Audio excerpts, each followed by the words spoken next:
Sí, gràcies. Bé, nosaltres volíem fer dos reconeixements.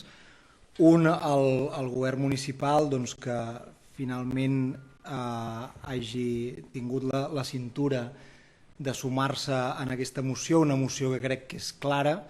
i que crec que no està redactada de cap manera que doni llocs a equívocs, tot i que ja sabem que després tot es pot encallar,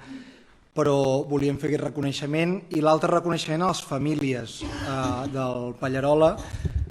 pel mateix motiu, perquè pensem que és una moció que podria haver sigut, amb tota la ràbia acumulada i tot el sentiment d'injustícia, podria haver sigut molt incendiària, i ha sigut una moció molt ponderada i molt destinada a buscar la complicitat del govern. Pensem que és un gest molt important i que segurament ha estat clau per desencallar això. I tot i que no és un dia de retrets, i estic d'acord, sí que m'agradaria recordar que fa 6 o 7 anys, quan es va inaugurar l'edifici nou del Pallarola,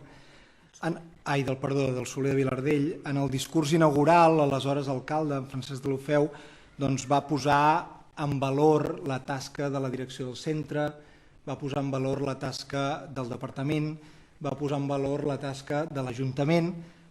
però no va dir res de les famílies. Unes famílies que van fer manifestacions, que van pressionar el govern municipal, que van inundar la bústia de l'aleshores consellera Irene Rigau de cartes, correus postals, queixant-se i denunciant el retard en l'edifici. I és que sovint a la nostra societat la història fa poca justícia amb aquest tipus de moviments que són informals, que són extrainstitucionals, però que poden arribar a ser determinants per als esdeveniments i la concreció dels esdeveniments. Llavors volíem fer aquests dos reconeixements i posar molt en valor aquest gest de les famílies i aquesta estratègia